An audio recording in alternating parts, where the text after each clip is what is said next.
Hey, it's Chris, and welcome to the mini course edition of the Reinvention formula. In this module, we're going to talk about reinventing your staff. Now, when I talk about reinventing your staff, I'm talking about reinventing how your staff sees the business, how your staff sees their role in the business, and how they see their interactions with the customers and the evolutions and the changes that are going to happen in your business.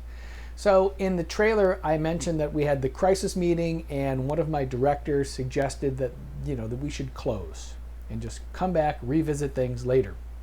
As business owners and entrepreneurs, we know what that means. You close, you lay off your staff, you're basically ceasing operations, and that's not always the best idea. But employees don't necessarily see that. They don't really necessarily see what's on the line. So when we talk about transformation, some of your staff members won't believe that this transformation needs to take place. And I'm going to use some examples in my own business. So I'm going to be the case study today. Some of my staff members said, let's just ride this out until it's over. Well, it's been almost 6 months. Like, how long are we going to keep riding? We switched to this format of teaching classes over Zoom. There were some staff members who didn't want to teach over Zoom. They're like, oh, this will never work. This will never work. We had staff members who had the offer to create instructional videos on YouTube. So stuff like, how to tune a guitar, how to hold your drumsticks. Staff members didn't want to do that. Staff members didn't want to have virtual recitals. They weren't flexible with their clients. I had one employee who was like the model employee. He was flexible with everything, but how he positioned his camera, you couldn't see the keyboard for his lessons. And some parents complained. So I said, well, let me take a virtual lesson with you. I want to see what it's like. And sure enough, you could not see the keyboard because of how he had his camera positioned. And so I said, all you need to do is move the camera, and he wouldn't do it. He was flexible with everything, but he drew the line at this is where the camera has to be. It's really something that I really can't explain. All my staff members are great people, and I love them all. Some people just haven't been able to adjust. I really genuinely think in this situation, a lot of it is just fear and shock. So the second thing you're going to deal with staff are people telling you and giving you reasons why things won't work. So I have one staff member who teaches online in public schools. She teaches all day, whatever a full-time teacher teaches. But her out is the reason why it wouldn't work. Because in one class, on one occasion of all the classes that she taught, in the background you could hear a parent swear. I'm not saying that's okay, but that's not a reason to cease operations. You don't say, well, this won't work because one parent swore in the background, but that was her out. She's like, this isn't going to work. Here's why. On another occasion, her other argument against having online classes was, well, people don't have the internet and people don't have computers. And it was presented as nobody has internet access, nobody has computers. The reality was, in her community, 10% of the people didn't have an internet access, 10% of the people didn't have access to a computer, so 10% of the people couldn't participate in school, which is terrible, but the reality is 90% of your students could actually still participate. So as a business owner, in the next segment where we talk about the worksheets and go through the different exercises, we're going to talk about the obstacles you're going to face and reasons why your staff won't want to go along, and how you can formulate your argument for selling your business and selling your reinvention. So let's go over to the worksheets. Hey, welcome to Worksheet 5 for Reinventing Your Staff. And this is the portion where we think about what are the real changes and challenges your staff are going to have to deal with. And so you want to think about these things before you bring this new reinvention to them. And if for some reason you're going to bring in new staff, these are things you're going to have to think about before job interviews and things like that. Okay, so what are the key real changes your staff will need to make? Is there something that's going to change dramatically that's going to be different than before?